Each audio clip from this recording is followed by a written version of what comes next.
Vous savez, parfois, vous avez l'impression d'être au bord d'une falaise, comme si la vie s'était arrêtée là, entre les factures qui s'accumulent, les projets qui stagnent et ce silence de Dieu qui pèse sur vous. Mais, et si je vous disais que ce moment précis, celui que vous vivez maintenant, pourrait être le point de départ d'une transformation radicale dans votre vie? Je ne suis pas ici pour vous vendre des rêves.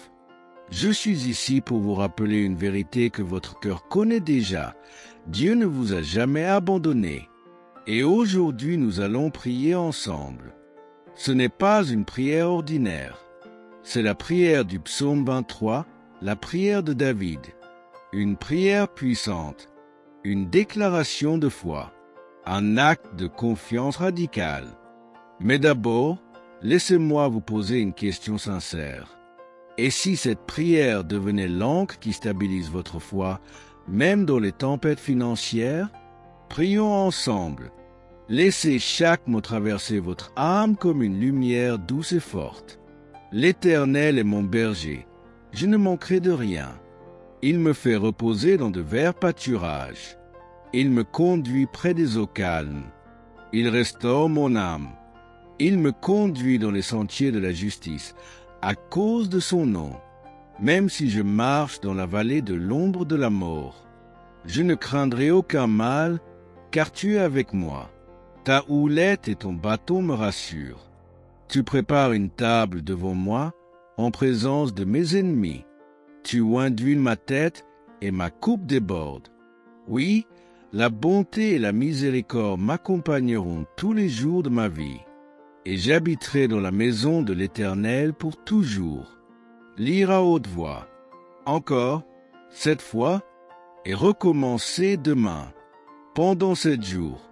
C'est une alliance entre vous et Dieu, un acte de foi, une ouverture vers une nouvelle vie. Et pourquoi cette fois, pendant 7 jours? Parce que parfois il faut créer une rupture dans l'invisible. Parce que la répétition avec foi n'est pas une superstition, c'est une discipline spirituelle. C'est comme planter cette graine dans le sol de votre avenir. Ce simple engagement de 7 jours peut ouvrir des portes que vous pensiez fermées à jamais. Voulez-vous voir le miracle? Commencez dès aujourd'hui. Dites une prière personnelle, parlez-lui comme à un père. Écoutez maintenant cette prière que je fais pour vous, comme si vous étiez assis devant moi, me regardant dans les yeux. Père, je prie maintenant pour la personne qui entend cette parole. Mettez la main dans ses finances, son travail, ses projets. Là où il y avait pénurie, qu'il y ait abondance. Là où il y avait de la peur, qu'il y ait de la confiance. Là où il y avait un désert, qu'il y ait une source d'eau vive. Brisez chaque chaîne d'échec, de dette, de découragement. Et que tout ce que cette personne touche soit béni par sa main puissante. Et maintenant, je veux que vous déclariez avec foi. Je crois que toutes les bénédictions du psaume 23 sont sur ma vie maintenant.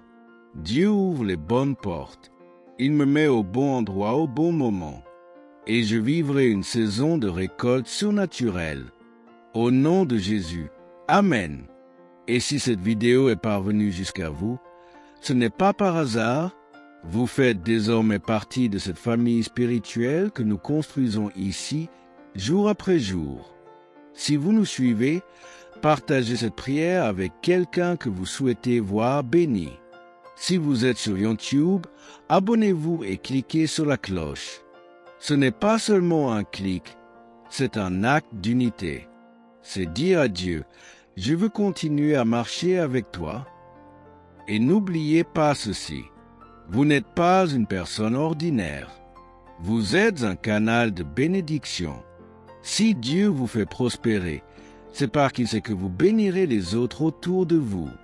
Comme il est écrit dans le livre de 3 Jean 1h2.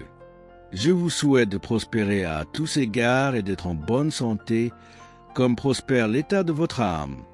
Et n'oubliez pas, chaque pierre sur votre chemin deviendra un tremplin vers votre réussite. Les larmes que vous versez deviendront des rivières de bénédiction.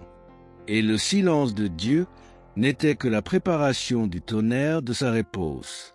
Restez dans la foi, restez connectés, et reviens demain. Nous continuons ensemble